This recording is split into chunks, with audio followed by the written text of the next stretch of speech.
Hi, welcome to 90% Knitting. This is episode 224, and I'm Lisa, also known as Fiber Nymph on Ravelry and Instagram. So, welcome. Today is Thursday, December 8th. It's been over 2 weeks since I recorded. I didn't record last week. I took the week off, took a break. So the last time I talked to you was right before Thanksgiving here in the United States.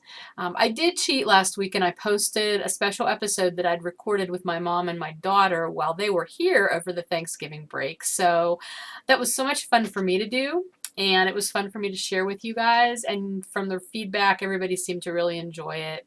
My mom has gotten a kick out of the responses, and especially the ones where you guys say she doesn't look old enough to be my mom. She's a fan of those. But honestly, my mother does look wonderful. And if I look half as good as she does by the time I'm her age, I will be pleased. Anyway, so that was last week's little fill-in for while I took a break from podcasting. But now that I'm back after 2 weeks of not recording, especially over a time where I had just finished up my last major work project for the year right before Thanksgiving, that had been keeping me from having a lot of time to do crafting. So I finished that up, plus it was the holiday, and I intentionally took time off of work over the holiday, especially while my mom and Emma were here. So I had so much time to dedicate to my knitting and some spinning and some just fun. I've got a lot to share with you today, along with just the regular stuff that we need to talk about, like, the Your WIPs KAL. I've got prizes to award, the Alien Encounter Kit. I've got the winner for that. I have information about the new knit along that's going to be starting coming up next year. I'm looking down through my show notes. They're actually 2 pages long. They're a page and a half long, but they're never that long. So, and then there's all the shop news. I do have shop news. I have 10% stuff I want to talk about, and some of it may be a little lengthier than usual. Not super long, but I have stuff to talk to you about.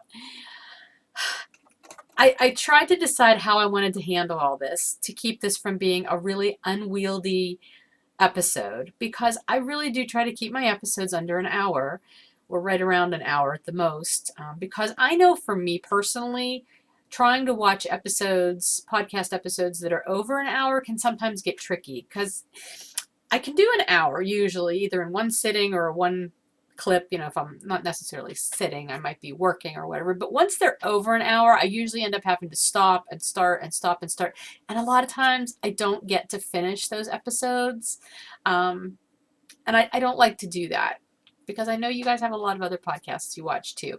So I try not to inundate you with super long podcasts, but honestly, the only other option today would have been for me to have recorded like a couple of different podcasts for different sections of the show, and I thought that would be kind of weird. Plus, that was going to add more work to my plate to get those all processed and up. So here's what we're going to do. I'm going to tell you up front, this is going to be a long episode. I can guarantee you it's going to be over an hour, probably substantially.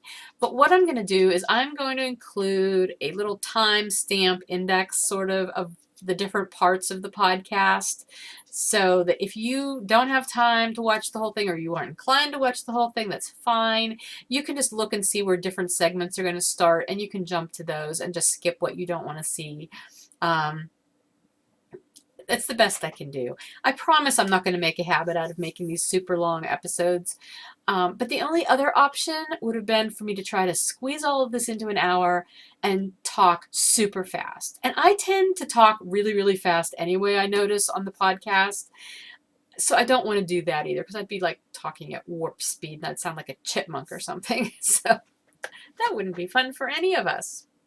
So I'm just going to try to take my time and talk to you in a normal tone of voice at a normal rate of speed, and share all of the fun things that I have to share. And honestly, it may seem like a lot, but I'm leaving a lot out too. So that tells you how much I could be sharing. But let's get started, shall we? First of all, let me say hello to Missy from New Jersey. She introduced herself on the 90% Knitting board in the welcome thread. So welcome, Missy. It's great to have you here. And also welcome to anybody else who's new. My last episode wasn't a normal episode because it was the special episode. This one's not going to quite be a normal episode because it's going to be so much longer, but it will have all of the normal parts in it. So it's a little bit more normal if you're new to watching the podcast.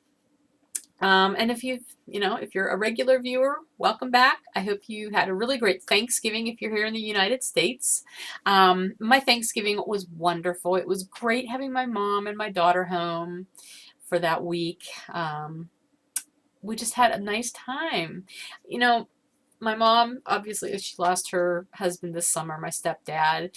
If you've watched for a while, you've heard me talk about that. So this was a very different visit for her because in the last 10 years, anytime she was here, she was always here with him. So this was the first time she was home alone. And honestly, I know it was hard for her in certain ways, but in other ways, I think it was really nice because she just got to relax and hang out. Usually they would be here trying to run around and see all their friends and everything. And she did spend a couple of days, with different friends and doing things. But for the most part, she was here with me. We got to just sit and relax. She read and I knit and we talked and we played Bananagrams. That's one of her favorite games. We like playing that. It was just a very nice visit.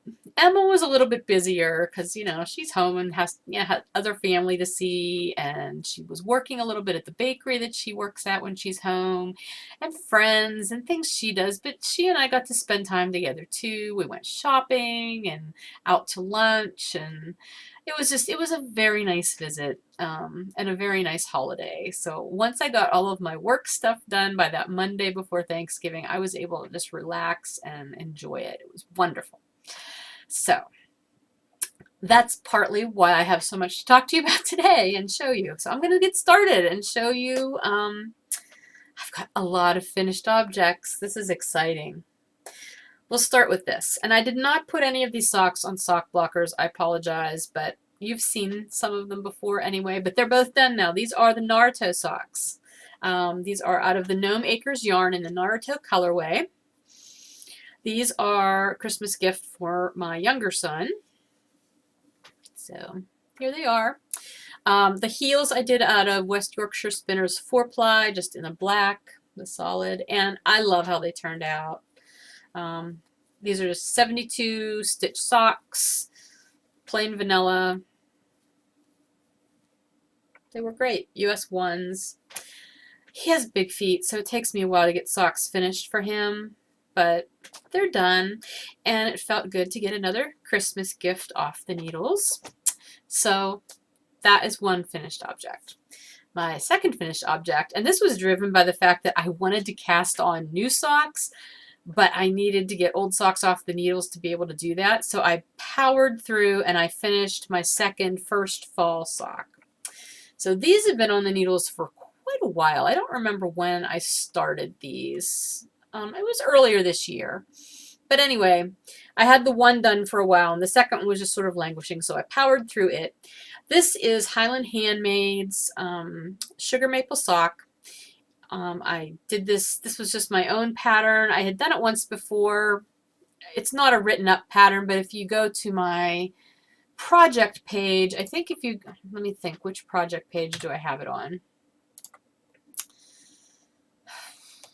First, if you go to the first fall socks pattern page, no, I don't have it written. It's the staggered rib pattern from the socks that my mom got that I gave her, the fireworks socks. So if you go to my project page for the fireworks socks, I have the pattern such as it is there. Someday I might write it up as a free pattern and actually, publish it. But for right now, you can find it there if you go to the fireworks sock pattern page.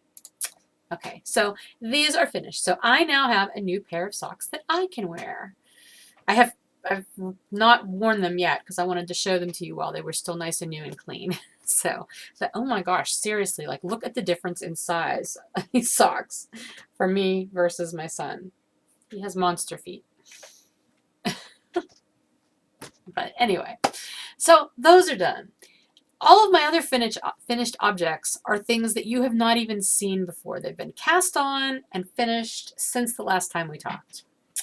And the rest of me showing you projects is also going to include seeing some new things. So different sections of the podcast are overlapping a little bit here. So this is a new bag that I purchased.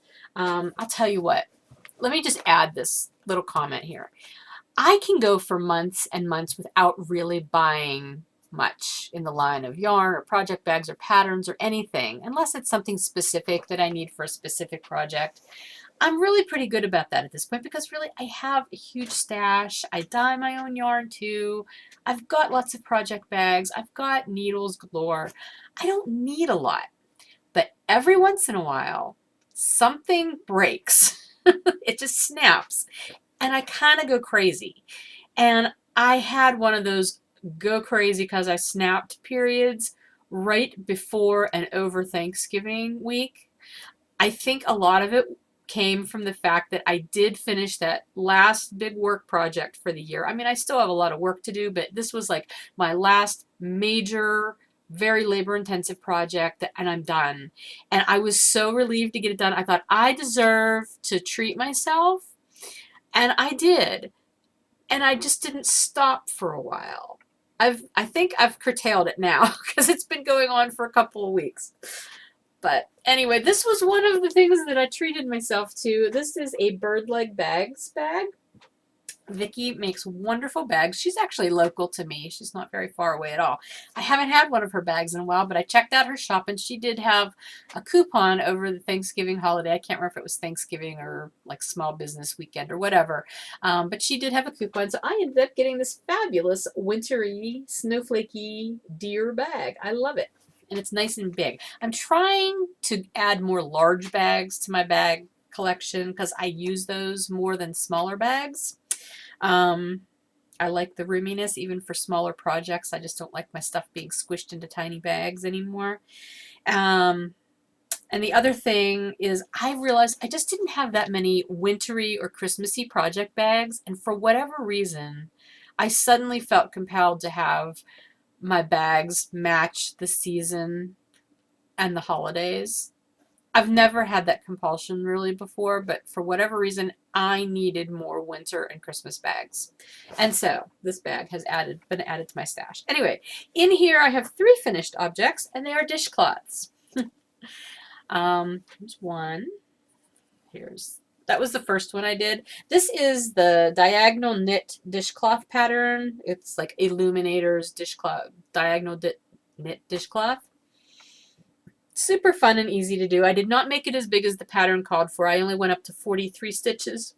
You're knitting on the diagonal and then you're decreasing. So you increase and then you decrease. I only went to 43 stitches instead of 53 because I wanted them to be a little smaller. So this was the first one I did. And then the other 2, I did the same pattern. I just left out the eyelet sections in the middle. This one I accidentally went, I think, a couple stitches larger. And then there's this one. I love this color. This is so pretty. These are all sugar and cream yarn just from Pat Catan's. I used US 7 needles, I think, or US 6. US 6s. And yeah, I can get one of these done in about a day. So these were a nice project.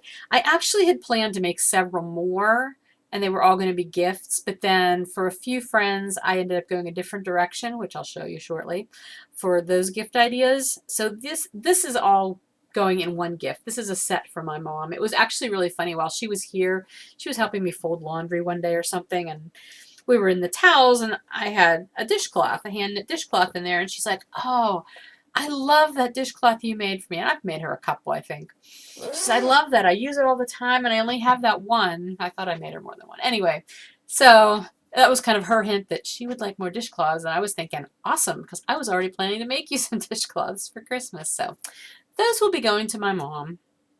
And I don't know if I'll make any more as gifts at this point.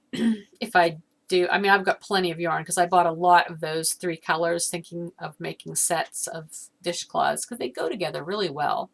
But if I don't make them for gifts now, I'll make them later. The dishcloth cotton is never a bad thing to have in the stash because it is a really fast and easy and useful gift And I just love hand knit dishcloths myself, so I'm happy to make them for me too.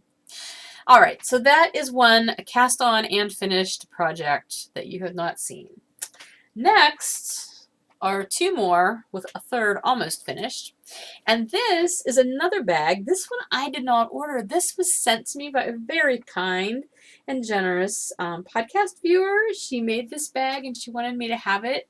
Isn't this fabric just beautiful? I love the winter birds and the bird feeders and the berries. It's just, it makes me happy, very, very happy. So I've already thanked her, but if you're watching, thank you again. I love this bag.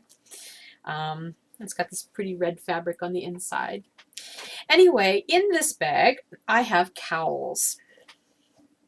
And I have 3 friends that I get together with at Christmas time. Sometimes it's not till January, but we do our annual little Christmas gathering. And I usually, I kind of alternate. Some years I knit something for them, other years I don't. Last year I did not. So this year I decided I would knit for them. And they were actually one of the ones I was going to do dishcloths for, but I had actually done a dishcloth oriented gift for them one other time, and I thought it's been several years and it's not like you can't use more dishcloths, but I decided to go a different direction, and I decided to do cowls, bulky cowls. So this is out of my mega base, my mega bulky yarn base. The pattern, I have it upside down, sorry. The pattern that I used, I'm fidgeting with it a lot, is actually a modification of the Project Peace pattern that is out right now. It's a free pattern, download on Ravelry. It is by, oh, I did not put the person's name on here. Let me look it up real quick. Where are, okay, here we go. Project Peace by Christina Campbell. Free pattern. The pattern is written for fingering weight yarn, which I thought originally when I downloaded it that I would do it. And it's sort of like an Advent-y kind of thing where it's just a 4-row repeat and you're supposed to do one of those repeats a day, just very peacefully and calmly, you know, kind of a way to bring some peace and calm into your holiday season. And I really did want to do that, but I didn't want to cast on too many more things that were not gift-oriented since I still needed to do gifts, although that's out the window too with more things I have to show you. But anyway, so I looked at that and I thought, you know what, I'm going to modify that to use bulky yarn and make some cowls for gifts. So that's what I did. So let me show you what I did. Basically, this is, again, my mega base, which I don't really have any in the shop right now. I will hopefully get some dyed up soon. I only dye it for a very short period of time every year because it's heavy and people don't tend to buy it much other times of the year other than like right in the middle of winter. So anyway, I did 108 stitches on US 11s with this. And it can be worn just open like this inside a coat. It could be folded over inside a coat, but I decided to add buttons. A button to each one. And I've got a huge button stash. Those top 2 drawers right there in that organizer, buttons. Large button stash. So what I decided to do is choose a button to coordinate with each one. And I put the button on here, and then what I did was, somewhere, here it is, I did a little crochet chain. It's only, I would say, 6 crochets. I don't know what the crochet terminal, chains, you know, just chaining. So it can be folded over and secured. So it's not really much different than how you would fold it over if you were putting it inside of a coat anyway, but this would just help hold it in place and help keep the wind from, you know, stovepiping down your jacket or whatever. And I just love how it looked with the button. I actually posted it to Instagram asking, you know, like, I did this cowl, button or no button? And everybody was like, yay, button. And so I did the button, and I really like how it turned out. So it's definitely a major modification from the original pattern. The other modification to it, other than the fact that I went from fingering to bulky weight yarn, is instead of doing the 4-row repeat, I did a 2-row repeat. Because the patterning is done with slipped stitches, and the row that you do the round that you were doing with the slip stitches, you were doing twice in a row, and then you were doing, excuse me, fuzzies in my mouth now, and then you would do 2 knit rows. Well, the problem I have found when you're doing a pattern that involves slipping stitches, the same stitch more than once in a row, or in consecutive rows, is it starts to pull up, you know, like pull the fabric, which can be a really nice look. I'm trying to think. There was mitts that I did a couple years ago that did that, and they looked really good. The Riptide, Rip Current, they were Melissa Sibley pattern. I'm sorry, look on my project page. But I found that with those mitts that it did that, like that the slip stitches would pull because you were doing them so frequently without knitting it again. I wanted to avoid that with this bulky yarn, so I only did one of the pattern round and then one of the knit rounds, and it worked out great. I really like how that turned out. So this is the first one, and this is, again, my Mega base. This is the Tree Frog green colorway. And then the second one I did, oh, and she also in the pattern gives you 3 different finishing techniques for the bind off. One is an I-cord, one is just a regular stretchy bind off, and I can't remember what the third one is. I just did a regular bind off and I made sure it was stretchy enough. So anyway, this is the second one, and this is out of Caribbean Blue is the color. And again, I just did my little crochet loop. And this is a little ceramic button that I bought. I can't remember who the person was. I'll try to remember to put it in the show notes. But I know she vends at Rhinebeck. Donna Jean, not Donna Jean. Somebody, I think it's somebody Jean. But I've got a bunch of her buttons because I've been at different shows that she's vended at, and I just think they're so pretty.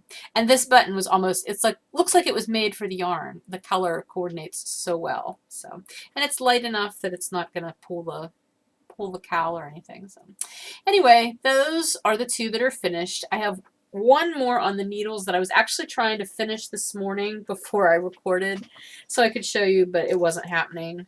It's over halfway finished, but it's just the same thing, except this is out of silver gray. So that will be that. And then here is the button that I will be putting on this one. It's just another random button out of my stash. It's actually not so much a gray button or silver button, but it coordinates nicely. It's sort of the indented parts, like the designed parts, are like a bluish silver, and it looks really nice with this yarn. So it looks great with the yarn if you don't drop it on the floor. And it went way back there, so I'll pick it up later. Sorry, that was a major fail. Oh, the other thing that came with this project bag is, look, a pretty little red bird, a felted red bird. This gets to go on our tree now. I wanted to put it on our Christmas tree up at the mountain house, but I wanted to show you guys first. So now I can put it on the tree. Yay! All right, so those are my 3 Mega Kals. 2 are finished, 1 is almost finished, and I absolutely love them, and I think I may be making one for myself at some point too, because I just love how it turned out. Again, it's a modification of another person's pattern, so I'm not going to be writing it up, but if you go to the pattern page for the Tree Frog green one, I believe I wrote out my notes about how I did it and what modifications I made to the pattern. So you can check that out. Okay, next up, let me find my show notes again. Oh, cast on and finished another one. Oh, and check out this bag. Oh, it's another new bag. This is one of those Japanese knot style bags. I've never had one of these before. And this was actually gifted to me by Lisa, who is, let me find her card, who is Use Your Yarn on Instagram. She was very kind. She was giving one away. If you remember, if you're on Instagram, you may have seen the whole get your yarn wish granted kind of thing that was going on recently. And I got a lot of yarn wishes granted, more than I had anticipated that I would. I granted some too, but I think it was right around that same time. This wasn't specifically for that, but she was doing a giveaway. She's like, oh, I want to make a bag for somebody and give it away. So post below if you are interested. And I said, oh, I would love to have one of those bags. And I wasn't the winner, but she was kind enough and made me one anyway. And look, more winter birds. Look at them. I just love this theme. It's perfectly me. This fabric is perfectly me. So anyway, what is in here is another thing that I cast on and finished inside of a couple of days. And it is a headband. This is a test knit, actually. The pattern has since been released, but this was a test knit for Melissa Sibley, who is Melia Bella on Ravelry and Instagram. And it's a set. It's the, well, I don't have the actual pattern printed out right now. I just have the one that she had sent me to test knit it. It's called the First Flurries Hat and Headband Set. Really, really cute. It was definitely an easy knit, great for a gift. Like if you want to do a last minute gift, you can't beat something like this. This, I think, is actually going to go to one of Emma's friends, her roommate. I will try it on. This is going to totally decimate my hair. But I'll show you because I think it's super cute. I don't look great in headbands just because my hair isn't that long and then it all just smooshes up. But I just think it's adorable. I did not block this because it fits me just... It fits me perfectly not being blocked. And I think if I blocked it, it would end up being too big. But it really doesn't need blocked. It's twisted ribbing, garter stitch, and sort of a thermal pattern in the middle there. It's wonderful. I love it. And so I knit this out of my cozy base in the raspberry color. So again, I think this is going to end up being a gift for my daughter's roommate. And that was done on US somethings. US, I didn't write it down. Here's the needle. US 7s. So anyway, check out the pattern. She also has another pattern out that's recent. I think she published it last month, the Grinchy Cowl. It's really cute. It's a free pattern on Ravelry. Go check. It's free until the end of the year. And then after that, it won't be free anymore. I downloaded it today. That's definitely going to be something I knit up soon too. So anyway, okay, that I think is my last finished object. I do have a hoe, which is another gift. Okay, so if you remember, I was knitting or attempting to knit that ammonite, that stuffed ammonite thing for my husband for Christmas. It had issues. I mean, I was enjoying it. I love working with Noro, but it was just not working out the way I wanted it to. And I thought, you know what? I need to stop and I need to learn how to do Tunisian crochet so I can just use the pattern that I had that is a Tunisian crochet pattern. But that was not going to be happening between now and Christmas. So I was watching the podcast, I believe is called The Celtic Cast On.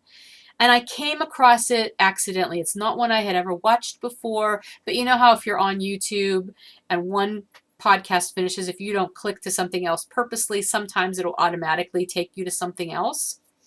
That's how I came upon this podcast. I'm sorry, I don't remember the name of the woman who actually does the podcast. I only got to watch that one episode. But she had on her friend who is a designer, and she was showing off her latest pattern, which was a mitten pattern. And as soon as she started talking about the pattern and the history behind the name and what it meant, I was like, I need that pattern. That will be perfect for my husband. Okay, it's called the Woollistook Mittens. Let me find the pattern. Okay, I don't have this done and there's like charts. Let me find the main page so I'm not showing you anything that is copyrighted. Okay, so here's the pattern. It's color work. Woollistook Mittens by Sarah H. Arnold. Woollistook is a word used by the Maliseet First Nations people meaning beautiful river. Sarah is from New Brunswick, so this is a Canadian thing. The eaglefish and traditional Salish motifs combine to make striking mittens with a nod to Canada's own knitting tradition. So that is very cool to me. And number one, the fact that it's named after a river is perfect for my husband, because I don't know how much I've mentioned before, but he's a lifelong kayaker and canoeist. He used to competitively do whitewater. For years he did that. So like I feel like he's been to every river around the world. He hasn't, but he competed all around the world, and he's paddled just, for his own pleasure in many, many different places. So I thought, oh my gosh, this would be perfect for him. And then the motifs on it, he loves that kind of a motif. And so I just thought this could not be more perfect. So I immediately stopped the podcast as I was watching it, and I got on Ravelry because I thought, I am buying this pattern right now. But no, I wasn't buying that pattern right now because it wasn't published yet. So I went to the Ravelry page for that podcast, the Celtic Cast On podcast, and I found the thread, because actually the podcast that I was watching had been out for a week or two at that point. So I found the episode thread and the information about these mittens, and I found the designer's name on Ravelry, and I wrote to her, because she actually was calling for test knitters in that thread, but it had been filled long before I found the thread. But I wrote to her, and I told her this long story. I'm like, oh my gosh, I was just watching this podcast and I saw your mittens and they're perfect. And I was knitting this other thing for my husband for Christmas, but it's not turning out right. And these mittens would be perfect because he has paddled all his life and he loves that kind of stuff, and it would be just perfect. Can I please, please, please be a test knitter? And even if I can't, would you send me the pattern just so that I can make it for Christmas? It's a wonder she did not think I was just an insane person and ignore me.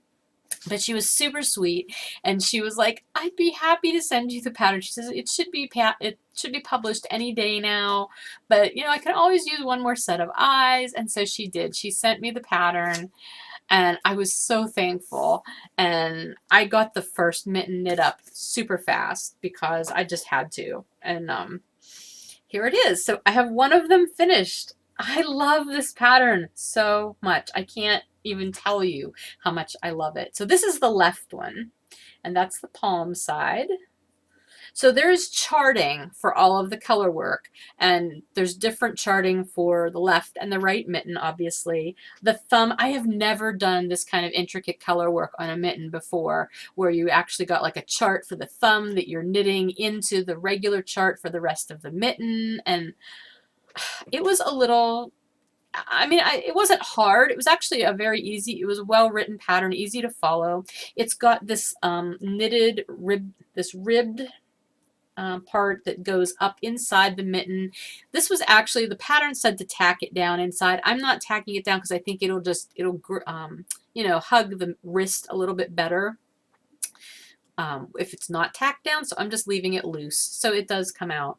So it's got that. You start with that, and then you move on to this Latvian braid, which, oh my gosh, Latvian braids, magic. They are just magic. I love doing them. There's some things in knitting that just feel like magic, and heel turns are always magic for me. I love doing heel turns, but Latvian braid is also magical. So I have to take my rings off to show this because there's stranding obviously on the inside. So anyway, I followed the pattern exclusively for the most part, except I did not tack down that inside. Everything else I did according to the pattern, except for the very top. This was supposed to be, once you got down to a certain number of stitches, you were just supposed to run the yarn through and cinch it. I didn't want to do that, so I think I got down to the last, I don't remember, 5 or 6 stitches, and I Kitchenered them. And I just like that a little bit better than cinching it. I mean, I cinched the thumb because a thumb is round anyway, so that works well. But anyway, I knit this out of my Fiber Nymph Dye Works Cozy as well. My main color, the light color, is sand. My first, I think the black is considered your first contrasting color, so this is soft black, and then this red is the second contrasting color, which is earthenware red. So I just and I had them in my stash. It was perfect. I didn't even have to dye this to make these mittens. So that was pretty awesome. So the first mitten is finished. It's been finished for a little while. The challenge to this is I can only work on it when my hubby isn't around. So I haven't even been taking this project up to the mountain house with me because I just didn't want him to accidentally stumble upon it. But I didn't work on it very much over Thanksgiving either, except when he was like down in the basement working, or if he wasn't here or something, because he's around. If he's around, I can't knit it. So it's taken me a little bit to get them done. But here's the second one. I did this much this morning. So I did that ribbing part this morning, the second Latvian braid, and now I am in that first color work segment. You know, I'm not a fantastic color work knitter because I just don't do it a lot. And color dominance has always been something that has stymied me in a way. But what I have found is working best for me, since I knit continental, and I know some people can knit color work continental carrying both yarns in their left hand. I am not able to do that. I always have to use my right hand to do the second color. I can't even like flick it. Like, I'm not a flicker. Like, I have no ability to do that. I've tried. I literally just have to like wrap it around, like pick it up and wrap it around. But what I have found, and I think this is the opposite of how it's supposed to work, I think you're supposed to carry the yarn that you really want to pop and be dominant in your dominant knitting hand, or the way you normally knit, and then carry the background color in your other hand. I'm finding it works better for me the other way around. So I am carrying the background color in my left hand. So for this section, the red is the background color. I'm carrying that and knitting that continental with my left hand, and then I'm throwing for the color that I want to pop. And my rationale for that, I've tried it both ways on the first mitten, and that's what seemed to work best. My rationale for that is the fact that I knit tighter consistently doing it continental, but as I'm doing, okay, see, that's not even completely correct. Generally speaking, I knit tighter if I knit English, if I throw. However, doing color work, since I'm purposely trying to knit loose so those floats don't pull, I find that I knit, my tighter yarn is the background yarn, the one that I'm continental knitting, and then the other yarn that I'm throwing, I'm purposely leaving a little bit loose so it seems to poof out more and pop. That is what is working for me. Your mileage may vary and you may do it completely differently, but that is what I'm finding works best. Obviously, my stitches are a lot loose. There was tons of ends to weave in. I was carrying the yarn up through the sections, obviously, but then I was cutting yarn, like the main color went the whole way up. But the other colors got cut. So there were a lot of ends, and there were a lot of ends for the thumb and everything. So I wove the ends in and tried to snug things up as much as I could, but they're still a little wonky along the edges. I am going to soak these when I'm done. I'm not going to like aggressively block them, but I think soaking them will help even the stitches out. It usually does with color work, or so I'm told. Not that I ever finish a whole lot of color work to actually find that out in real practice. But anyway, if you can't tell, I am super excited about this pattern and about this project and having these to give my hubby for Christmas. The pattern has been published at this point, so you can find it on Ravelry. Again, it's by Sarah H. Arnold, and it's the Woolastook, Wolastoq mittens, and it's a fabulous pattern. Okay, so that was one of my cast-ons that I have a hoe for. The other things, I've got 3 more things I cast on. I know, craziness. And see, these 3 things I'm really not working on very much because they are not gifts. Gift knitting has definitely taken top priority, but kind of like my buying frenzy, once I finished my big wholesale order and I had time that I could just cast stuff on, I did with wild abandon, pretty much. So let me show you what else I have on the needles. I have a pair of socks that I am calling my 9-inch circular sock experiment.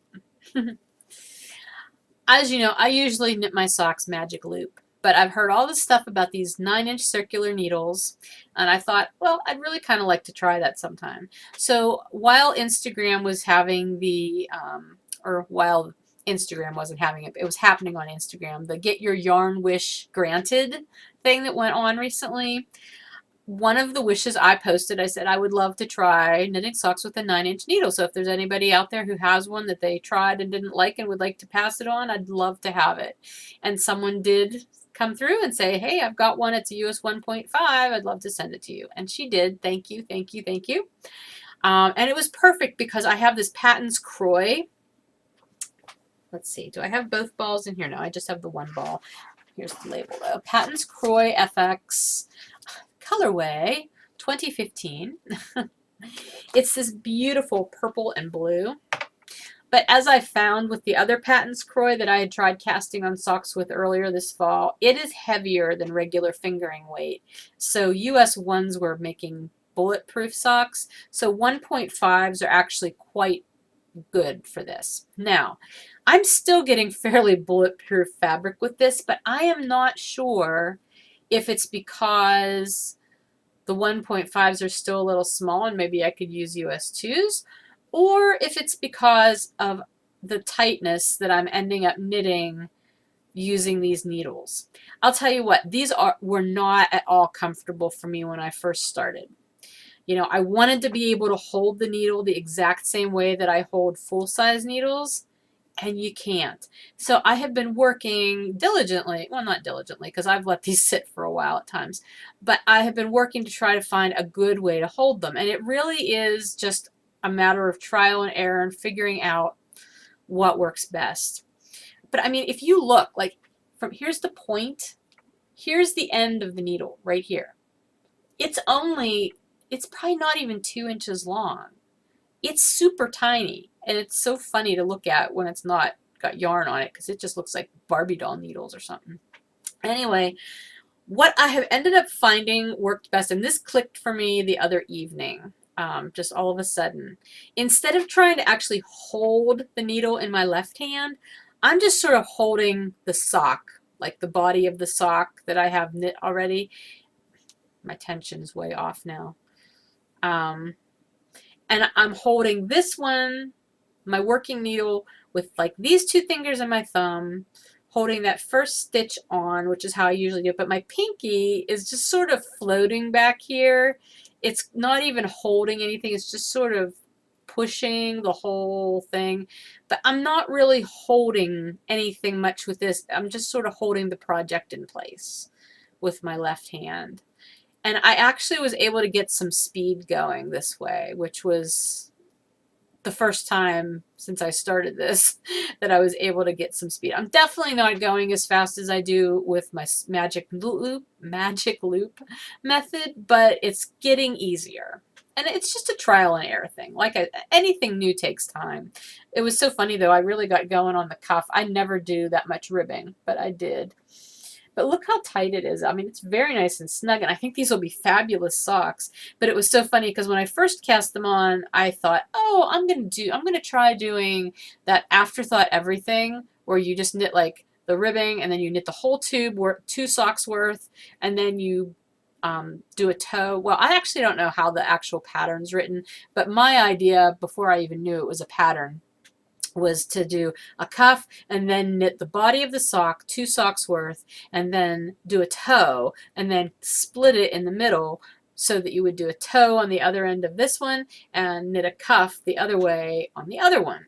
However, once I got started doing this, I thought maybe this will be a shorty sock and I'll just do the other one magic loop because I was not enjoying this at all. But now that I've got it going, I think maybe I will really just try to do regular socks. Whether I do it in the afterthought everything way or not, I don't know.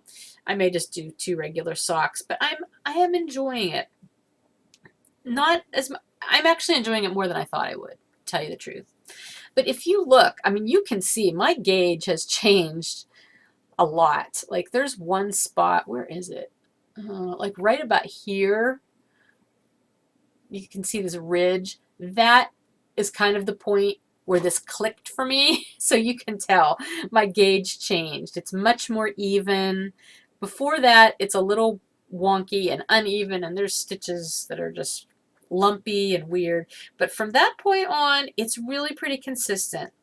So I feel like I've got it. I do not think this will ever become my favorite way of knitting socks. I can't imagine how I'm going to do the toe on these tiny little short needles. I feel like I might need to go to something else to do the toe. But I'm trying. I'm trying it out. It's always good to try something new. So I'm excited to have tried that. And that was a little Haya needle. That was what the needle was that was sent to me. And this is in one of the few winter bags that I did have before. It's the Tangerine Designs bag with, again, cute little winter birds. What is it with me and birds in the winter? I'm not sure, but they're awesome. Okay, so that is a project on the needles. Again, not getting a ton of attention just because, well, that's the other thing. My hands were hurting after a while, so I was trying to do that in short little bursts. Like I would sit down, do a few rounds, then go on and do something else, just to get my hands a chance to get used to that different positioning. And now that I've found a comfortable way to do it, it's not so bad. But anyway, again, it's not a gift, so I'm not putting a ton of energy into it until all my gift knitting is finished. All right, the second thing I've got going that's not a gift knit, but for me, is another pair of socks. And it is, oh, this is not birds but dogs. This is a Star Knits bag. No, it's not. It's not a Star Knits bag. It is, I've told you this before because I've had this bag for a while. Oh, Dusty Tree Knits. Dusty Tree Knits. Little dogs with hats and scarves. They're super cute.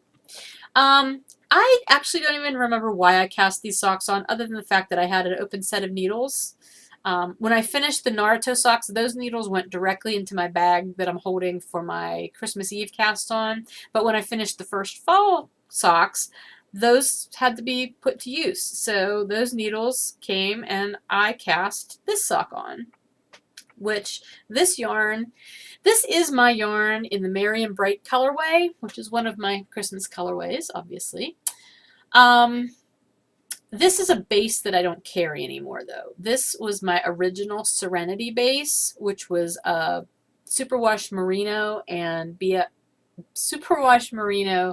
bamboo blend. I loved this base, but it got discontinued by my supplier, so I had to discontinue it. I've replaced it with my Serenity 2.0 base, which is superwash BFL and bamboo, which I also love. But I already had this in this colorway in my stash, my personal stash, so I just decided to cast it on because it's pretty and it's very wintry too. It's not just Christmassy, I don't think. It's a 3-color stripe. So anyway, but this looks like a plain vanilla sock at this point, but it's actually not. I'm using the pattern Vanilla is the New Black, pattern by Anna Fletcher. And really it is a vanilla sock from the cuff on down until you get to the heel. The heel, and let me see if I can get a picture because I didn't bother printing out the pattern since it really is mostly just a vanilla sock until you get to the heel. So I've just been using my phone to look at it, but let me see if I can bring a picture up and show you on my phone. Okay. I don't know how well you'll be able to see this. But can you see the design of that heel? That's what makes it different. And I just think it's super cool. And I don't do a whole lot of not weirdly, but differently patterned socks. I do a lot of plain vanilla socks, but I really liked that heel detail, so I wanted to try that. I have heard from several people who have done this pattern before that it makes for a very deep heel, and so you need to maybe adjust your foot length or the foot will be too long. So I'm keeping that in mind, but obviously I'm nowhere near doing the heel yet, so it's not really an issue at the moment. But again, US 1 needles, my yarn. It'll get done once again. Got to get my gift knitting done, and I'm feeling really good about my gift knitting. None of it's stressing me out. So, okay. So that sock is on the needles. The last thing that's on the needles, and this is in a Christmas bag. Another one that was gifted to me. Oh my gosh. One of the people that did the fulfilled one of my wishes on Instagram, my yarny wishes. The other things that, okay, so I did one for the 9-inch circs. I did one for Pom Pom magazines, because I've never gotten a copy of Pom Pom magazine, Pom Pom Quarterly. So 2 different people volunteered to send me some Pom Pom Quarterly back issues, which was fabulous. So I have those. I haven't gotten to look through all of them yet, but they're wonderful. So that was one. And then the other one was mini skeins. And so someone offered to, actually several people offered. And I'm like, oh gosh, guys, you don't all have to send them to me. I just, one person. But everybody's like, hey, we've got them. Let's send them to you. So I got a lot of mini skeins, like a lot. I can't wait to use them. It's so much fun having new minis to put into my mini projects. But anyway, one person who sent me Pom Pom magazines, she made this bag and had them in the bag, and it was like this beautifully wrapped gift, and she included some mini skeins, and there was a cookie in there, and there's a little, oh my gosh, I don't have the stitch marker with me because I was using him on something else. Oh, maybe he's on this project. Wait. A little like toy soldier stitch marker. I'm going to pull this all off the needles. I just know it. Oh, please don't. Please don't come off the needle. Oh, good. It didn't. Okay. Yeah, here's my little stitch marker. Oh my gosh, this is a hot mess at the moment. Hang on.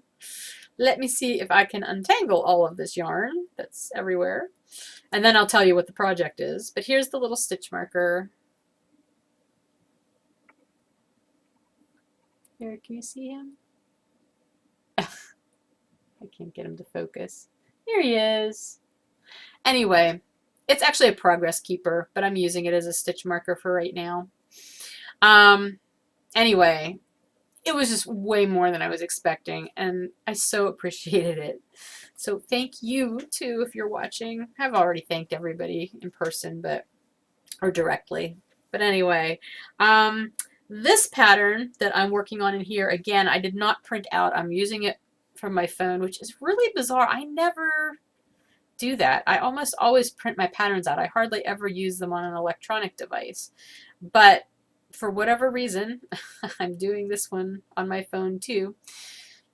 This is the Astrid Cow by Delusional Knitter Designs. That is Angela Alves from the Delusional Knitter podcast.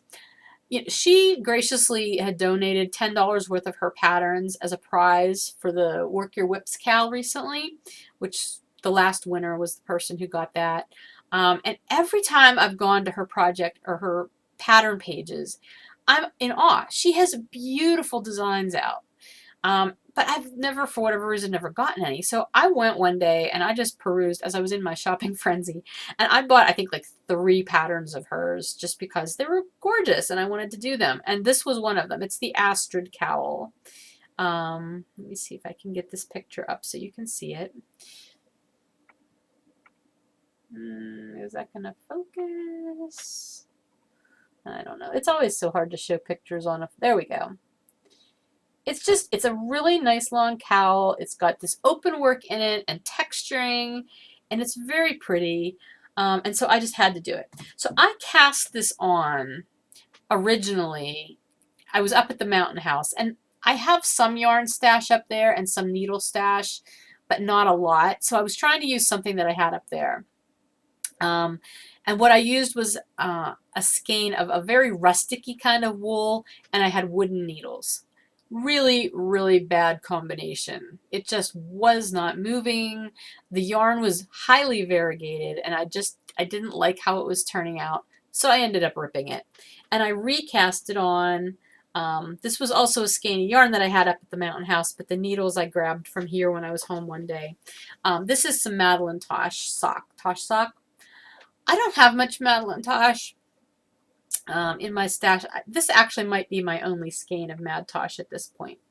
It's in the Baltic color. I've had it forever, and I thought, you know what, this would be beautiful as this cowl. So yeah, that's what I'm doing. I'm not sure yardage wise because it's only 395 yards, so I may end up having to adjust the pattern. I can't remember what the yardage is that the pattern calls for, but if I have to adjust, I will. But yeah, I'm really happy to be doing one of Angela's patterns finally. But again, it hasn't seen a lot of love yet. Obviously, you saw it's only, did I even show it to you? I showed you the stitch marker and the yarn, but I don't know that I actually showed you what I have worked on it. So I have the beginning rounds, and now I've done an eyelet round. And I honestly, I can't even tell you what I'm on right now. I think it's just maybe just a knit round. I don't remember. I will have to look. Yeah, because the last round was the eyelet round, so I think this is just a knit round. Anyway, I'm not going to tell you the pattern. But I've got maybe an inch, a little over an inch. But there's a lot of texture in this pattern, and I can't wait to see it work up. I think it's going to be beautiful in this yarn. So anyway, that's all the projects that I have been working on. Oh my gosh, knitting wise. I did some spinning too though. If you remember, I have had a loop bullseye bump on my sidekick for ages, and I needed to get it off the sidekick so that I could start plying my BFL, that blue BFL that I've been working on, which I have absolutely no desire to ply, even though this is off the wheel. But anyway, this was a bullseye bump by Loop. Bullseye bump. It was called Dune.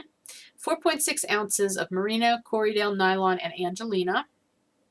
And I ended up with 215 yards because I Navajo plied it, chain plied it. I love how it turned out though. I just love these colors. They're gorgeous. My chain plying, you know, I can do chain plying quite well if I take my time. I did not so much take my time with this. I think I was watching Gilmore Girls with Emma while, well, more on that later.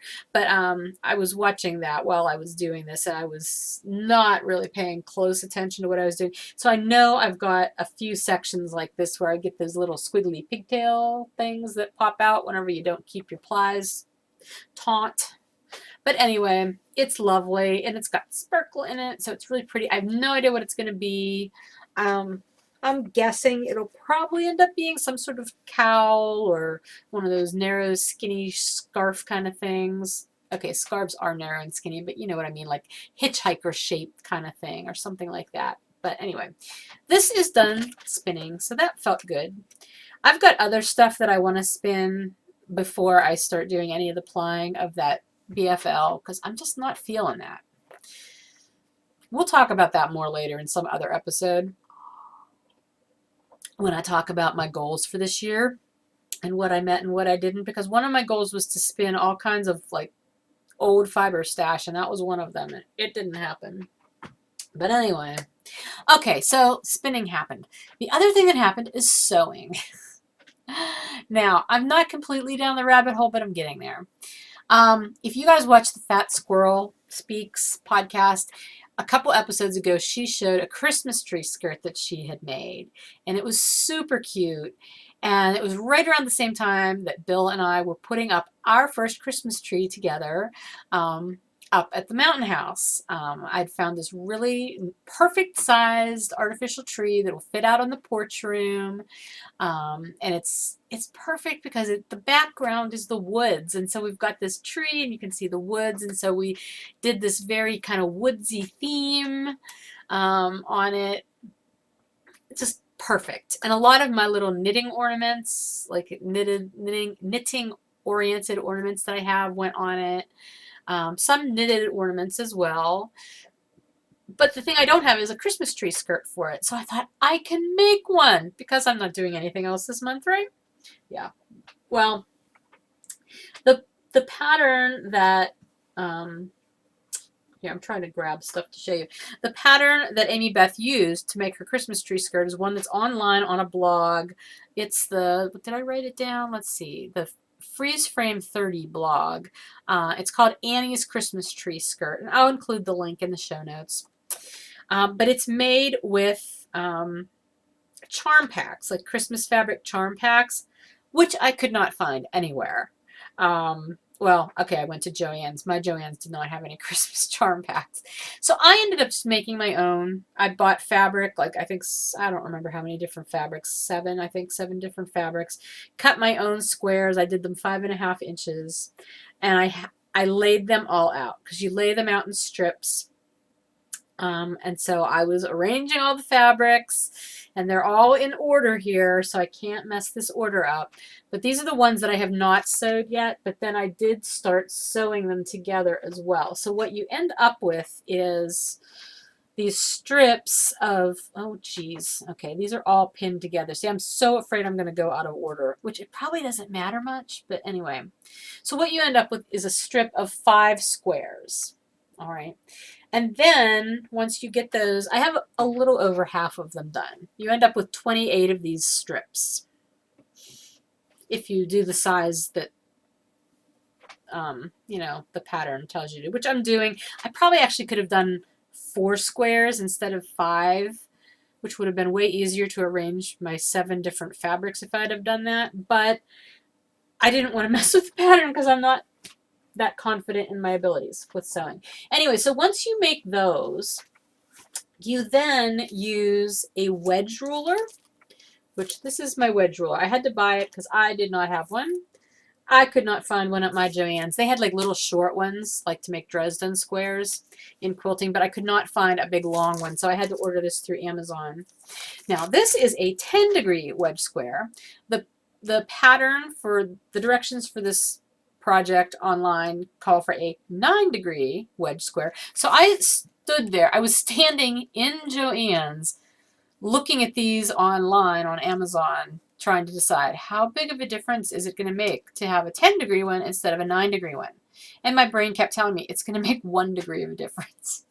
It's basically just going to end up being a slightly larger square, I guess. Or circle in the end. I don't know. It's going to be fine. I'm not sweating it. But anyway, once I get all those strips sewn, then I'll cut them using this, and then you put it together in some magical fashion that I have not yet figured out, and you end up with a Christmas tree skirt. Woohoo! I did buy just plain red fabric for my backing, which I haven't done anything with yet, and I have not yet decided if I'm putting anything in between the front and the back as any kind of like batting. The person who wrote the pattern did not put batting in hers. Amy Beth did put something in there. I think she said she had some fleece or something. I may use something like just like an old blanket or something as some impromptu batting. I don't know. We'll see where it goes. But I need to get this done. My rule of thumb for Christmas decorating is if I don't have the decorations out by the 10th of December, that's it. They're not getting out. Because I feel like anything beyond the 10th of December, it's not worth putting out because there's not enough time to really enjoy it. Even if you leave your stuff out into January, I just feel like the 10th is my personal cutoff for having whatever decorations out that I'm putting out. So I always start with the big things. So like the trees are up and stuff like that. The nativities on the piano with Godzilla next to it. Long story. Weird family thing. But anyway, yeah, I need to finish that Christmas tree skirt soon. I put wreaths on my barn, my shed at the bottom of my driveway, and I did that up at the mountain house too because we have a shed up there. It looks so festive. I love it. Anyway, I digress. So that is my sewing. I am sewing, and I do want to do more sewing. I have fabric for skirts I've talked about. I would love to make these skirts. I really just would like to do some more sewing. I need life to slow down so that I can do that, and I have plans in place to be able to do that in the coming year. So we'll see how that goes. Anyway, I have showed you a lot of my new stuff that I got and talked about it. I have a few other things sitting here that I got, and this feels really gluttonous to me because I don't usually have this much new stuff to show you at one time. But I don't do this very often, so please just indulge me. And don't think poorly of me in the fact that I bought like a ton of stuff in the last couple of weeks. I got a really cute stitch marker set. And this is by Simply Serving Hand Knits, and that's Lindsay. She's on Etsy, simplyserving.etsy.com. There's her card. And she did these really cute Gilmore Girl themed stitch markers. And you can get them either on the lobster claw things for progress keepers or rings. You can ask her to put them on rings instead, and I got mine on rings. So the set that I ordered was the Danish and the coffee cup. because there's the episode where they talk about it's Danish Day, you know, and Lorelai and Luke are spatting, and Lorelai didn't want to go in to get her Danish, and Rory's like, seriously, you're gonna pass up Danish Day just over this stupid fight? Anyway, so I got that. Well, she was so kind, and she sent me a Pop-Tart too, because you know the Gilmore girls love their Pop-Tarts, and then there's a few, you know, rings on there, ring markers and everything. Adorable, absolutely lovely, and honestly, I don't think I actually got to write to her yet and say thank you for including that stuff. I need to do that. But if you're watching, Lindsay, thank you. Thank you so much. I love these stitch markers. She's got so many cute ones in there. Please go to her shop because they're just adorable. I mean, I can't imagine making these, and she hand makes all of these. They're just perfect. That Danish, like, it looks like Danish. And the Pop-Tart, it's just like, they're perfect. So anyway, that was one purchase. Another one is I got another wintry bag set. And this is a Bags by Awesome Granny bag set. This is her large bag plus a Notions bag.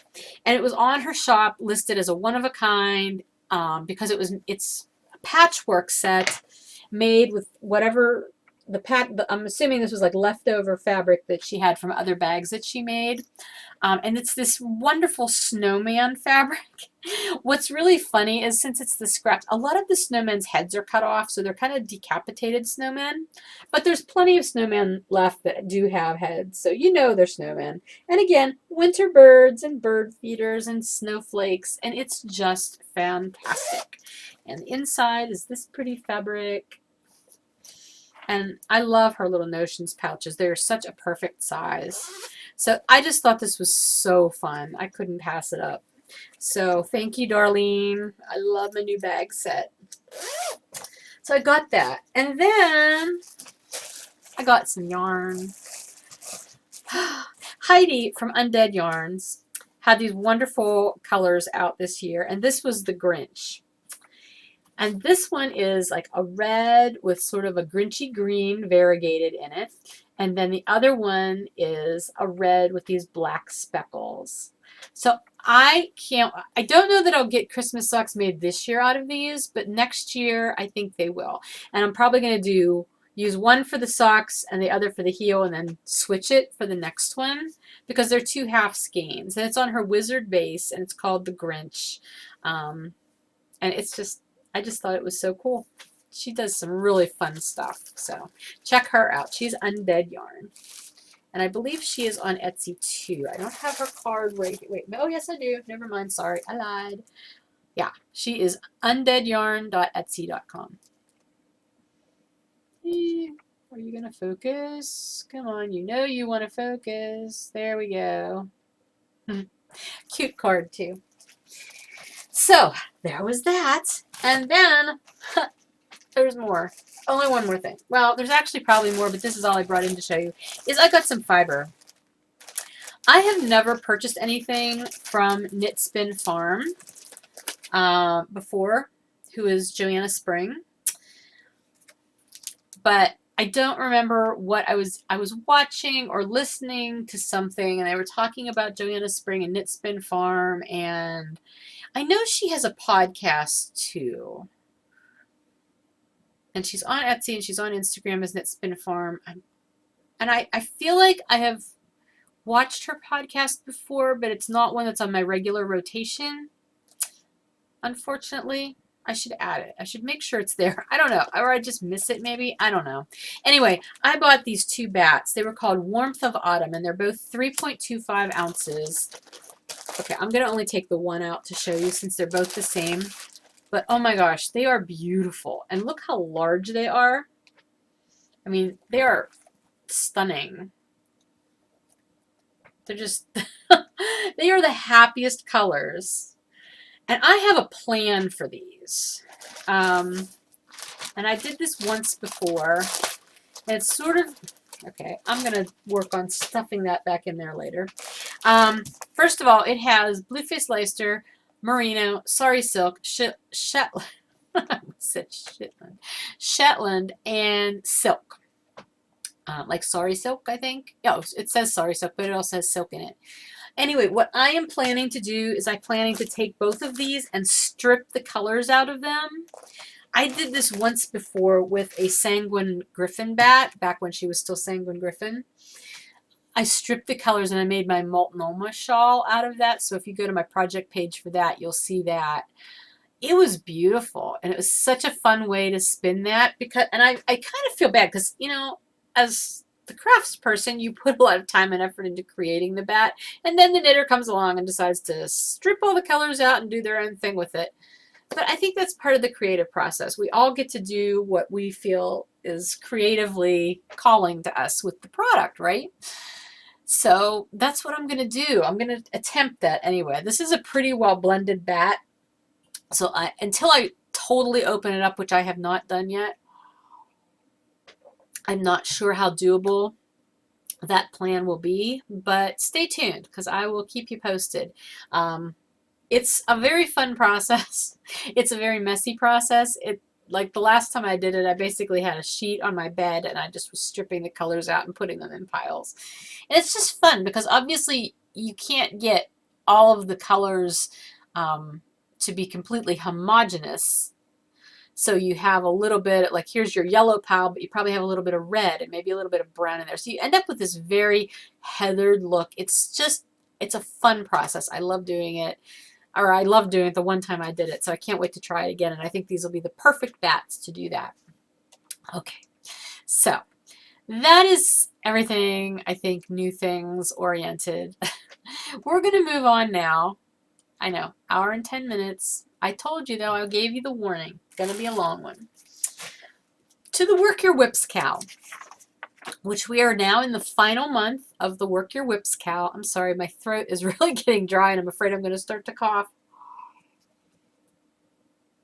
This is one of my favorite Christmas mugs. I actually remember to get my Christmas mugs out this year, like at the beginning of December instead of like a week before Christmas. But this is one of my favorites. So anyway, okay, so the Work Your WIPs KAL. This ends the end of this month, so this is your final month. I had so much fun looking at your projects from last month as I was, you know, getting stuff together to do the winners. We had, let's see, I did not figure out how many entries we had for November.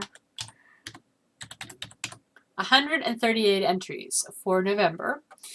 And that included the November, well, October cast-on-itis projects. Okay, so those were the ones you were allowed to cast on in October as long as you finished them in November. Those would be a separate drawing, and I'm going to do that too. But that 100 and however many I just said, that includes those as well. So post number 171 in the finished object thread was the very first one for November, and post 309 was the last one for November. So that's the range I put into the random number generator for the November prize. And the November prize is, and I'm going to have to insert a picture of it here because it's one that was donated by Angela, who is Graybell on Ravelry. She is kindly donating 2 skeins of West Yorkshire Spinners 4-ply yarn. The one is in the Birds colorway blue tit, and the other is a coordinating blue that goes with that. So those 2 skeins will be coming to the winner from Angela directly. So let me put the picture in. Okay, so I did the drawing and random number generator chose post number 270, who is Layla F. That is Layla of Norway. So congratulations, Layla. Her finished object was a colorwork hat, and I do believe it was her own pattern. It wasn't a pattern on Ravelry, but that was her finished whip for that one. So congratulations, you are the winner. As soon as you hear that you have won, please PM me on Ravelry and send me your name, your full name and full mailing address, and I will send that on to Angela and she will get your prize out to you. So thank you again for participating, and thank you again, Angela, for donating that prize. Okay, the next prize is going to be just for the cast-on-itis, the October cast-on-itis prizes. Now, I will tell you, as the directions, the instructions for this said, you had to put the words cast-on-itis at the very top of your cast-on-itis post, because that's what I was looking for as I went down to make this list of all of the cast-on-itis entries. If I didn't see that word, your post did not get put on the list. I'm sorry. That's how I needed to do it to keep it from being extremely cumbersome for me. So we had 36 entries that I was able to find with the word cast-on-itis at the top. I think someone put startitis, but I knew what it meant. So anyway, random number what I did was I put 1 through 36 in random number generator. It told me which number was the winner. And so then I counted down through the list. And actually, I did not write down which one it was. Hang on. I mean, I know which one's the winner, but I don't remember which number it picked. And it doesn't really matter because you don't know what order these are in anyway. So you're going to have to trust me on this. It chose the one that corresponds with post number 246, and that was Christina4635. I believe that's your Ravelry name. I can't read my own writing, but it's Christina with 46. I think it's 35 afterwards, from Dewey Beach. If you're Christina from Dewey Beach and you entered Jeck Socks as your cast-on-itis project, you are the winner of the October in November cast-on-itis prize. And that is my fiber. So you get to choose. You can choose this braid, which is BFL in the dappled colorway, which is a blue and green and yellow. Or this braid, which is merino bamboo top in the beach comber colorway, and that is 4.25 ounces. Christina, I don't know if you're a spinner or not. If you're not a spinner, I will be happy to spin your prize fiber up for you and send you the yarn. But I just need to know from you which one you want. So Christina, whenever you find out you're the winner, please PM me on Ravelry. Number 1, tell me if you're a spinner or not a spinner. And number 2, which fiber you would like. And also send me your full name and mailing address so I can get either the fiber or the finished spun yarn to you. I will say if I need to spin the yarn for you, it's going to be a little while. I'll try to do it as timely as possible, but give me at least into the new year to get that done for you. Okay, that's it for the prizes for this week. Again, we have, let's see, today is the 8th, so we've got a little over 3 weeks left in this knit along. I will draw pattern prizes in the next episode or 2, because I'll probably have at least 2 more episodes this month, I would think. So we will do that. Don't forget Instagram. I'll still do another Instagram drawing as well. It looks like the finished objects are sort of slowing down in the finished object thread. I did notice that several people took advantage of the frogging it option, you know, frogging an old project so that you can recoup the yarn. That was good, just like that last part of November, so no more frogging. But if you did frog yarn and you posted the picture, you're welcome to use that and still consider that a WIP that you're finishing for the knit along. And if you started a new project in November and you finish it in December, that can be your November cast-on-itis project.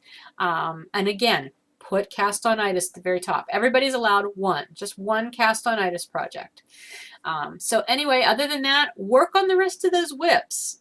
Hopefully you're not running out. And if you are, I'm sorry. Maybe 3 months is too long to finish WIPs. Maybe you don't need that long. Maybe I'm the only one who has 5 million WIPs sitting around. But anyway, hopefully we'll still have some fun with this in the month of December.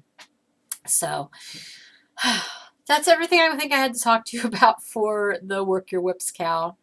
I do have a new KAL coming up for next year, and I am going to talk about that in a little bit. But right now, I also wanted to do the drawing for the Alien Encounters kit. Oh my gosh, it's over here. Hang on a second. I'm going to go grab it. Okay. Here we are. So this pattern and yarn kit was donated by Benita Story, who is basically Benita on Ravelry.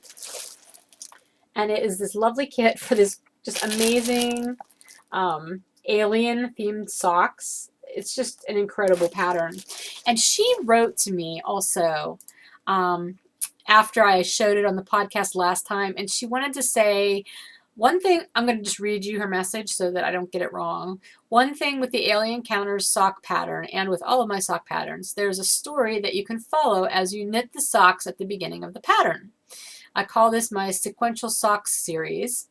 My husband is a comic book artist, and I have written several comic book scripts, but since I can't draw, I make the pictures in sock form. I just think that's super cool. So I'm sorry I did not get to share that with you prior to now, but if you are the one who is winning this, I hope you will enjoy that fact, because I think that is just super neat. What a super neat way to be able to illustrate a story through a sock, through a pattern. It's just amazing. Anyway, so if you are the winner of this, you get the pattern, you get the yarn, and you're also getting a really awesome set of alien-themed stitch markers. So we had 63 entries for this. This was fun. And let me get to that thread, because I want to be able to read the winner's answer to the prompt.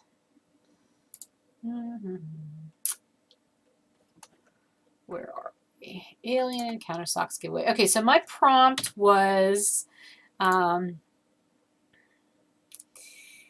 if you ran into an alien from another planet tonight, what is the first thing you would say or ask? That was my prompt. And your answers cracked me up. I loved reading this thread. So thank you guys for doing that. Anyway, I did the random number generator for this too, and the winner was post number 51, who is Twisting Pearls, who is Eileen from Ohio. So congratulations, Eileen. You are the winner of this set. So whenever you hear this, please PM me with your full name and mailing address, and I will get this sent out to you. I gotta say, I absolutely loved your answer to the prompt, because she said, obviously, the only alien I would ever encounter, would be the Doctor. I would ask for a ride in the TARDIS. Yeah, but she included a picture of Christopher Eccleston, who was the 9th Doctor, and he is my favorite Doctor. Because I think he was only the Doctor one season, but I think it's because that was the season that I first started watching Doctor Who, and as it's been said, you never forget your first Doctor. And I really like him. So anyway, congratulations, Eileen. I can't wait to get this set to you, and I hope you really, really enjoy it. Okay, and thank you again, Benita, for offering us that. That was a fabulous giveaway item. Thank you.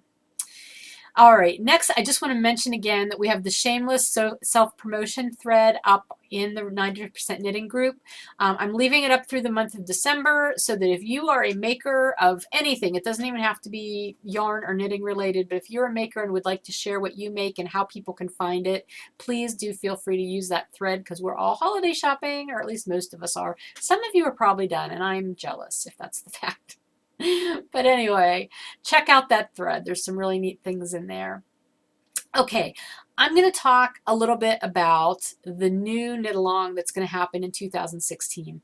And this is going to be an ongoing it's going to be obviously an ongoing knit along, because it's going to last the entire year. And at this point in time, it's the only knit along I'm planning to host for next year, but I think it will have enough diversity built into it that you won't get bored.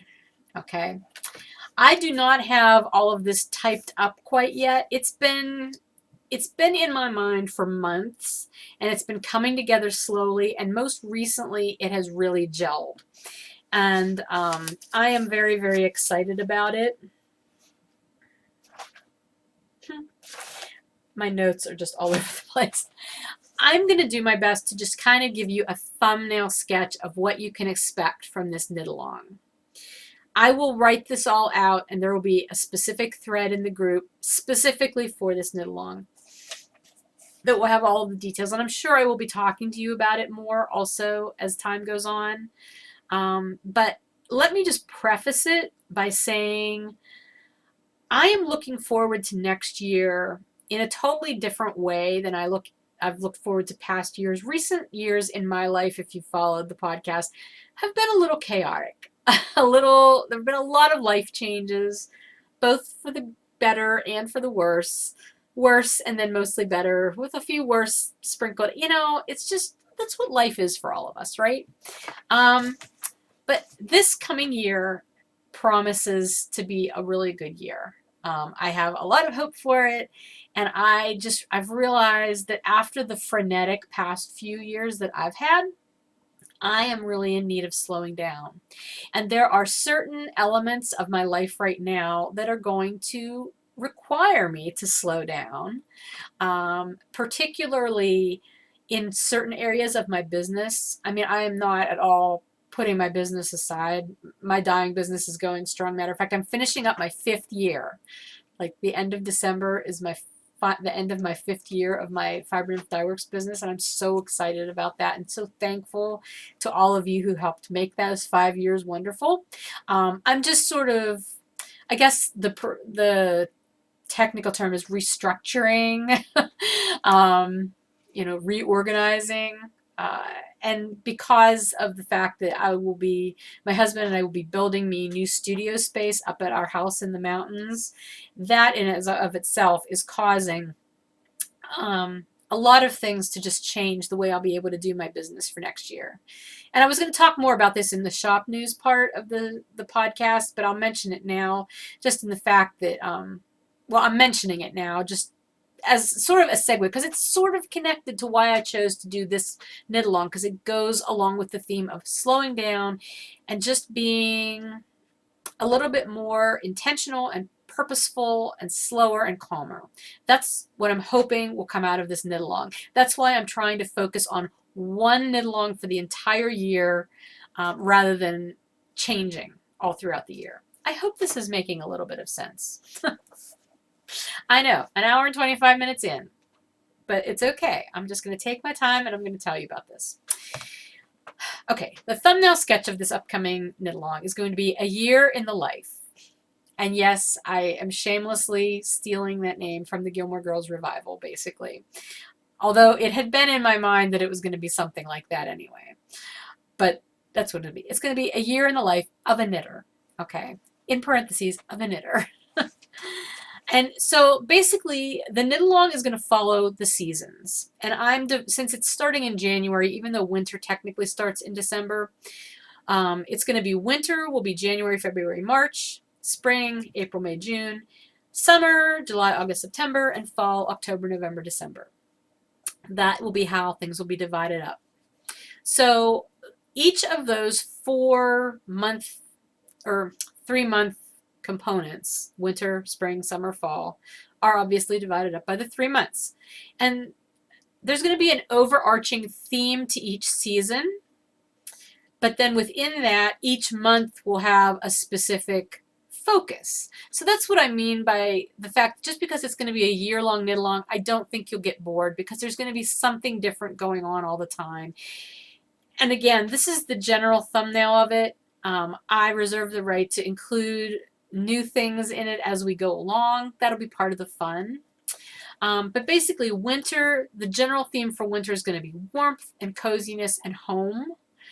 And then each month is going to be broken down further. Let me tell you the themes first. So winter, warmth, coziness, and home. Spring, growth, life, and light, because that's what we start to see finally in the spring. Summer, fun, travel, and relaxation.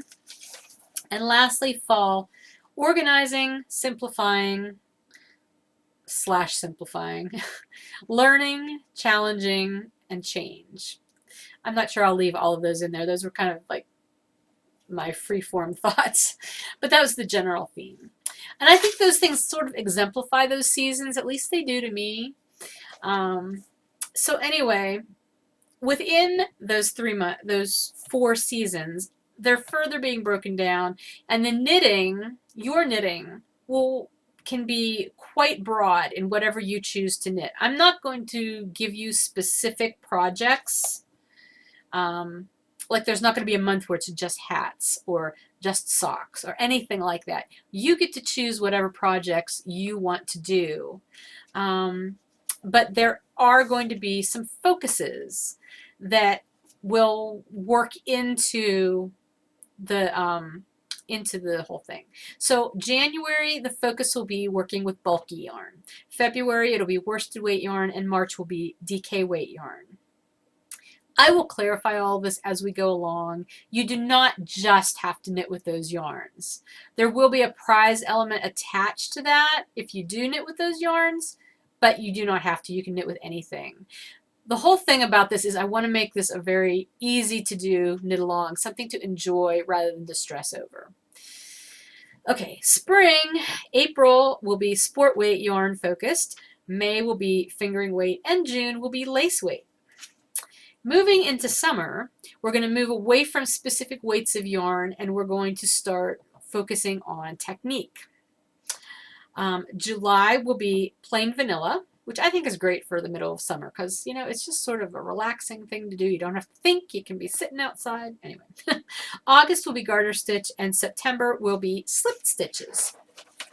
Moving into fall, October, we're going to, moving into fall is going to get into yarn-related tasks or stash-related tasks. October is going to be time to clean out the stash. November will be pick a new technique that you've never done and try it. And December will be finish or frog it. So that's sort of what we've kind of been doing recently too. So that's the general overview. I know this might sound really choppy, but I promise to put this into a more orderly fashion. I'm hoping to add a few more elements to this that I'm not going to go into right now just because I don't want to confuse things. But I may be asking for some input from you guys in the coming weeks, so stay tuned for that.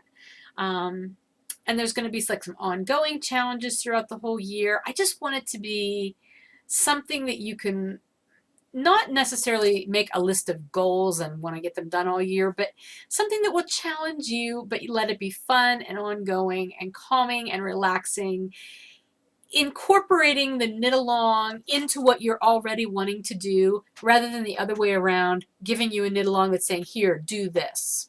Does that make sense? It makes sense in my brain, and I hope it will make sense to you too. But anyway, those are the main points to it. The other thing I will say is I'm keeping this extremely simple prize-wise. There will not be points. There are not going to be stringent guidelines. Prizes are going to be awarded on a monthly basis based on participation. You don't even have to have finished objects for this knit along. As long as you're participating and you're posting in the thread, that's where the prizes are going to be drawn from. I want this to be something where we can encourage each other, we can learn from each other.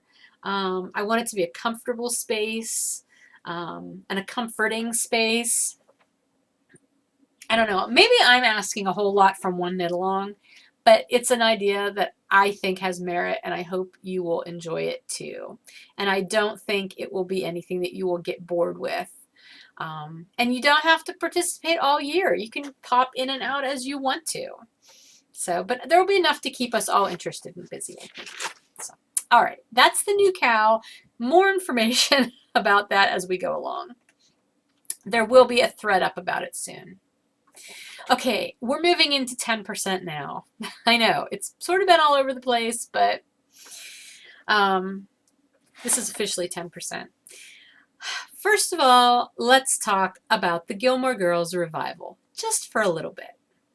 If you have not watched it yet, and you want to, and you don't want spoilers, you might want to fast forward a few minutes. Although I think if you really, really wanted to watch it and didn't want spoilers, you probably have already watched it because it was so anticipated. But in case you haven't had time, I don't want to spoil anything for you. So just jump ahead a little bit. I will add the timestamp thing in the show notes so you know which section to avoid if you don't want to hear about this. My daughter and I had been anxiously awaiting the Gilmore Girls revival. We both loved the show. We both watched all the seasons countless times together. So we were really looking forward to it. I was a little bit more reserved in my anticipation, but I was looking forward to it nonetheless. And we were planning on watching it together beginning at midnight on the 25th, like Thanksgiving night. As soon as the clock hit midnight, we were going to tune into it. So we stayed up Bill actually went home that night. He went back to the mountain house. I was here by myself with Emma and my mom, and Chris was here. He wasn't staying up to watch this, I don't think. But anyway, we logged into Netflix only to find out that Netflix is on West Coast time. So it was not available at midnight Eastern. So we're like, yeah, going to bed now. We'll watch tomorrow morning. And that's what we did. We watched the first 2 episodes on Friday during the day, and then I think we watched the next one on Saturday. Maybe we watched the next 2 on Saturday. Or maybe just one Saturday, one Sunday. I don't remember. But that was basically how it went. So, yeah. I'm not sure how I feel about the revival. There was a really good article that I will link to. That it was Gilmore Girls Revival, The Good, the Bad, and the WTF. And I have to say, it really pretty much nailed a lot of it for me, my feelings. So I will link to that if you're interested in that. I will just generally say, my favorite story thread throughout the whole revival was Emily. Emily's never been one of my favorite characters, but I loved her story arc in this revival. My mom was watching some of these episodes with us, and she was there when we were watching the first one. And so if you know about Gilmore Girls, you know that the actor who played Richard, Emily's husband, the patriarch of the family, passed away in between the time the series ended and this was recorded, this revival was filmed. And so there was no Richard. He, in the storyline, had passed away. So Emily is left as this grieving widow. And of course, there's all the emotions because it was such a complicated relationship between Lorelai and her father, and, then Rory and her grandfather, that, everything. And of course, then Emily and Lorelai have such a complicated relationship and having to deal with this grief and their relationship and all that. But anyway, my mom was there watching this episode as they were doing the flashbacks to the funeral. And having just so recently lost her husband, I was like immediately totally frightened that this was going to just freak my mom out and she was going to have an emotional breakdown. She was actually fine. She did not seem to be too overly affected by it. I'm not sure. We didn't talk about it, so I don't know how she felt about it. She also did not watch the original series, so she doesn't know anything about Gilmore Girls. I, on the other hand, during the funeral flashback, was bawling like a baby. It affected me so much, and I don't really know why, but it was just all the feels, okay? But anyway, I just loved seeing Emily as she dealt with this new phase of her life. As she said, half of me is gone. She was Richard's wife for 50 years, and, she was this corporate wife of this well-to-do man, and her life revolved around him, and suddenly it didn't, and she was trying to figure that out. And I just loved how it ended with her, where she ended up and how she led her life at that point. I loved it. And the whole showdown with the DAR, oh my gosh, loved it. Absolutely loved it. It was priceless. But I really loved her. I think out of all of the characters in Gilmore Girls, Emily showed the most character growth out of everybody through that revival. Hands down. Rory, on the other hand, I just kind of wanted to smack the entire time. As a 32-year-old woman, I think she was less mature in this revival series than she had been as a teenager back in the first couple of seasons. Like, what the heck? Rory, like, get it together. She actually kind of reminded me of people I knew from high school who had been like the really go-getters, like smartest kids who you expected that they would go on in life and do fabulous things, and then you find out through Facebook 20 years later that they did absolutely nothing with their lives, and like all that potential just like went out the window. Not that Rory's potential totally went out the window, but like she is floating, a 32-year-old floater who was making some really bad life choices, and it was just like, ooh, like, really? This is the person you turned into? I did not care for Rory's storyline at all. The Wookiee thing, come on. The thing with Logan, oh my gosh, did you not learn? Just like, ugh. And Logan didn't grow up at all either. I mean, he's still the rich boy who gets his own way and manipulates things. That was just, ugh. I will say the whole Life and Death Brigade little thing that was in there, that I enjoyed just because it was fun. I didn't like what it stood for because it was Logan trying to manipulate Rory in a way, but it was kind of fun in there. Lorelai, I'm not really sure how I feel about Lorelai. Obviously, she was going through a lot of life transitions, losing her father, dealing with all those emotions with that complicated relationship. Her thing with Luke, which, I mean, obviously they seemed happy, but then there was bumps there, and, you know, they're together but living separate lives, and the whole thing about her wanting to have a baby, I'm thinking at that age, seriously, she's like, what, late 40s? Not really the time you want to have a baby. And then the whole surrogacy thing.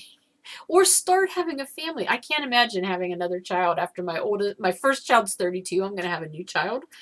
I don't think so. That would not be my thing. Maybe other people are okay with that, but that would not be me. And then the whole, you know, I don't know. Then her whole wild thing going off to California and then not doing it, but she still had her epiphany. And I mean, it was kind of nice the way it ended with her and Luke, you know, and the wedding. And I mean, it should have happened a long time ago, I think. But whatever. It was okay. I don't know. I wish there would have been more to Lane's story. I mean, I know she's a secondary character anyway, but, you know, I'm glad her band is still there and they're still functioning. And so she has more in her life. And not that there's anything wrong with being just a wife and a mother. I don't say it as just. That's a huge thing. That's what I spent a lot of my life being. But I was glad that she didn't lose that musical part of her life. That was kind of cool. And the funny little bits that they threw in there, like with Mrs. Kim and her new Korean band, and it's like, the tambourines are scaring them. That was hilarious. And they're like, oh, my dad's here. Hi, Mr. Kim. And it's like, we never saw Mr. Kim in the whole 7 seasons, and suddenly there's Mr. Kim. That was funny. It was sort of a cheap thing, but it was funny. It was very funny. And then the whole thing with Lorelai and her inn, you know, huge transitions going on there because Suki suddenly disappeared. And, you know, I realized that probably had to be written in to explain why Suki wasn't there because of that whole, you know, the actress wasn't able to be in the thing. I don't remember what the whole story was with that. But, you know, that was a little odd, you know. And then Michelle and his storyline, like suddenly, you know, it's like, it was weird, and then him wanting to leave, and that throwing Lorelai into her funk. And, I mean, I could empathize. I guess I could say that. I can empathize with Lorelai and her midlife crisis-y kind of thing that she was dealing with, because I've been there. Life changes, and sometimes they suck. But the way she dealt with it didn't always throw me, I guess. Her storyline just seemed sort of flat to me. I don't know. But Paris was fun. That was, again, a secondary character, but she's just, I love her character for how abrasive she is. And like some things with Paris don't change, but I liked that storyline. That was kind of fun. I don't know. It was interesting. So I guess that's my general take on it. I enjoyed watching the revival. There were some parts I liked more than others. Obviously, the way it ended, and I'll tell you what, I hated the way it ended. That was definitely a WTF moment. Like, seriously? That's where you're going to go with this? That's how you're going to end this? Oh, come on. Please? Ugh. That's my feeling on that. But I think they were setting it up to perhaps do another 4 episodes at some point in time. Who knows? We'll see. So that's my rant on Gilmore Girls. Or my review, however you want to put it. Let's move on to what I'm reading. I finally finished reading The Paris Wife by Paula McLean, which was the historical fiction story of Ernest Hemingway's first wife, Hadley Richardson, and their life together in Paris. I enjoyed the book. I didn't enjoy elements of it. Like, they were only married for like 5 years before they ended up separating and divorcing. I did not like how Ernest treated her. I think she deserved better, but then again, she also didn't stand up too much for herself until the end. Because, I mean, he basically was forcing her into this open marriage situation that she was totally not into and didn't want, and it was her, like, good friend that this was going on with. It was just weird and uncomfortable, and I was glad that she got out of it.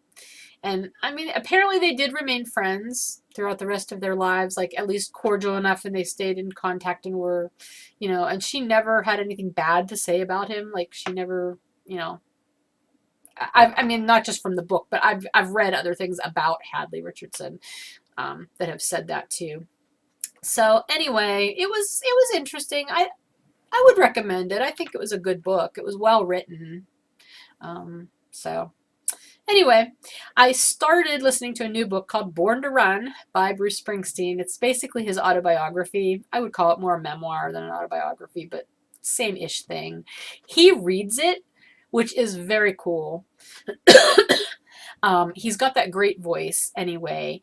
And, he's written this book, and it's very, in certain points, it's very poetic sounding, like beat poet kind of poetry, It's cool, and he's got a sense of humor.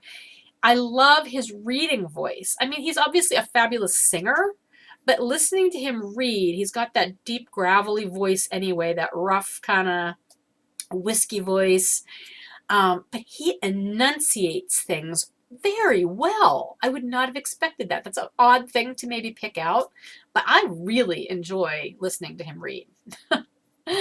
um, yeah, so I just started. I'm only a few chapters into it, and it's his early life and everything, but I'm enjoying it so far. So I'll let you know. It's a fairly long audiobook. It's like 28 hours, so I'm definitely getting my 1 credit's worth on Audible on that one. But I'll keep you posted. Anyway, I pretty much already touched on the other thing I was going to mention. Just, what I'm looking forward to next year. Because this is the time of year I start thinking about that kind of stuff. And, things are going to be changing. We're doing a lot of work in my house right now. We are working in the basement to renovate it. Not fully, but to make it much brighter and cleaner, and something that whenever I do end up selling my house in a year or so, that somebody buying it could take it and move it to the next phase if they wanted to, like, finish it into a game room or something like that.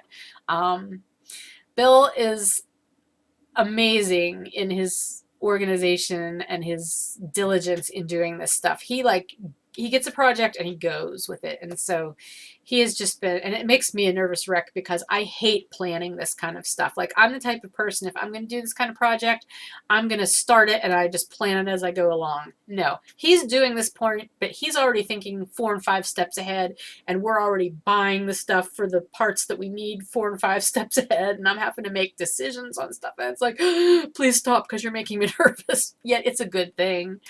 So, this coming year is going to be a lot of that, like getting my house ready to be able to go on the market once, Emma's out of school, and I know what she's doing and all those kinds of things. So, it's going to be a big year, and, more and more transitioning stuff up to the mountain house. I'm moving some of my work up there now. There are some things I can do up there.